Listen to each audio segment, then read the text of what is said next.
Welcome to Shorty Supercoach and welcome to Shorty Say. Going to talk a bit of Brownlow Medal today. I'll jump into that shortly. Just off the top, I wanted to give a shout out to Mitch Harding, who designed a bit of a Shorty Supercoach logo for me the other day. So just a shout out to you, mate, and appreciate it. I'll certainly look to incorporate that in some way, shape or form over the journey. So yeah, thanks again for that one, mate. But you might be wondering what this video is all about, guys. And obviously, the jumper punching and things like that has been in the media a fair bit of late, particularly these last couple of weeks. And with that becomes suspensions, and with that becomes players being ineligible for the Brownlow Medal. And I think it brings a bigger point than that. Gary Lyons spoke about what he felt was going to be a compromised Brownlow Medal in 2017. Obviously, Cochin not being suspended. Tom Hawkins was. Of course, Hawkins isn't going to win the Brownlow, but his argument was, you know, what if it was Dangerfield or what if it was someone else? These two sets of rules within one season. And this brings me to my point, and something I've thought for a long time, just to make it far simpler and rule out this area that we seem to awkwardly dance around all the time.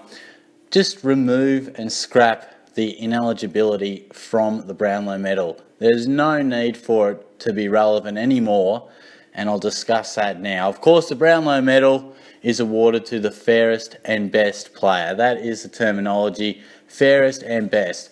In my opinion, it should just be given to the best player. We want to see the best player win the Brownlow Medal.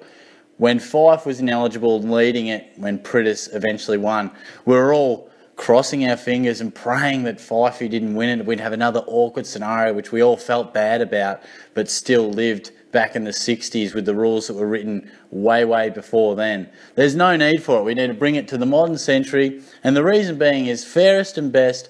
I understand why maybe back in the day when footy was a bit more rough and tumble and you'd have players who maybe didn't play it in the fairest spirits of the game.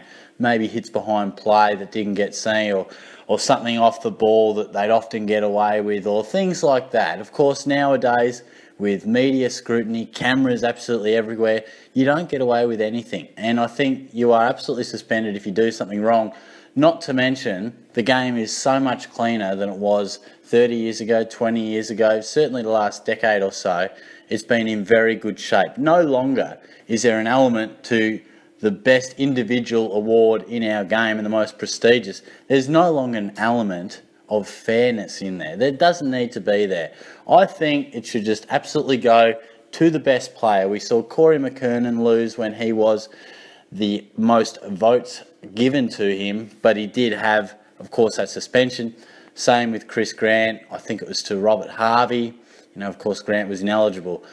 It leaves a sour taste in everybody's mouth. No one likes it. We all dread the day that someone wins it but can't accept it. I think we all dread that day. So why don't we just rewrite the rules?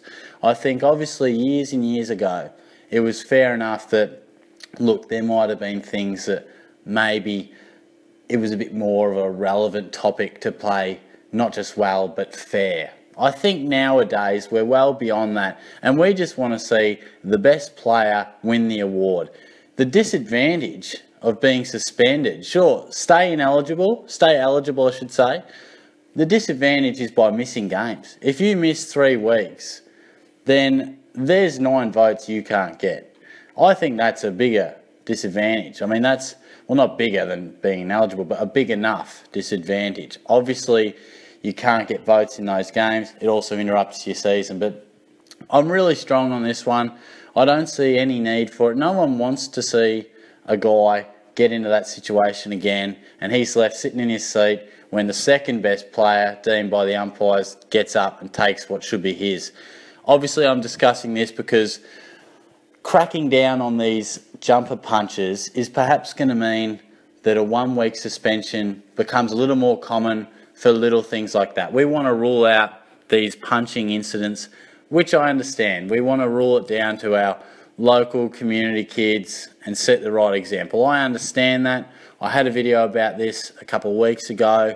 I personally think they got to be careful of going too far the other way with suspensions. I'm probably more in the camp of maybe just fine them 30,000, 40,000, rather than just a couple of K, that's a story for another day. But certainly, who cares if they lose 2 grand? I think they'll start to take notice if you whack them with 40K fines.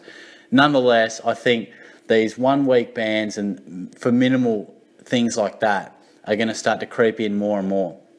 Therefore, there's going to be more players who cop these little suspensions, and bang, 1 week, you are now ineligible for the most prestigious individual award.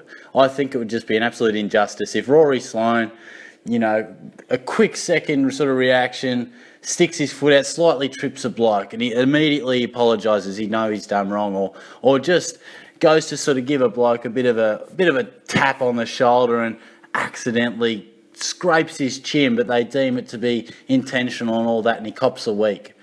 I just don't think we should be absolutely going so hard just for 1 week suspension for a minor thing, which we need to stamp out, but a minor thing, yet they are ineligible to win. Their whole rest of the season becomes a non-issue and a non-factor come Brownlow night. I think it's wrong.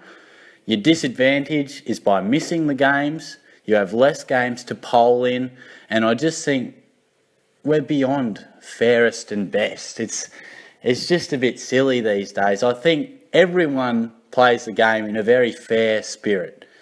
I think the game has come a long way, and no longer is there dirty off the play incidents on a regular basis and things like that. There's none of that stuff because there's cameras everywhere. We just want to see the very best player deemed by the umpires to stand up and take that award, take that medal, because I think you definitely should be taking Charlie home if you're the best player.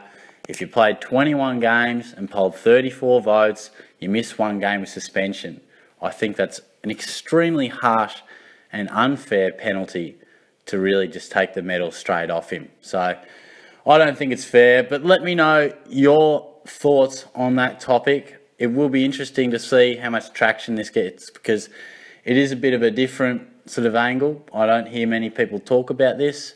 Often the issues I speak about on Shorty Say are driven by things being spoken about in the media. This is loosely related, but it was just something I was thinking about at work and chatting with a couple of guys there, and it has been something I've long thought. So it's time to scrap this ineligible junk. It'll make it far easier to hand out whatever suspensions you like without ruining and making a headline for years and years to come. And I think we're all big enough now to understand that maybe a little tummy tuck, that, yeah, sure, send a message, give him his 1 week, send a message to the whole footy community from AFL to under 8s. Sure, do that, but don't rob a Brownlow medalist of his medal. I think that's unfair and too harsh a penalty. So subscribe to the channel as always.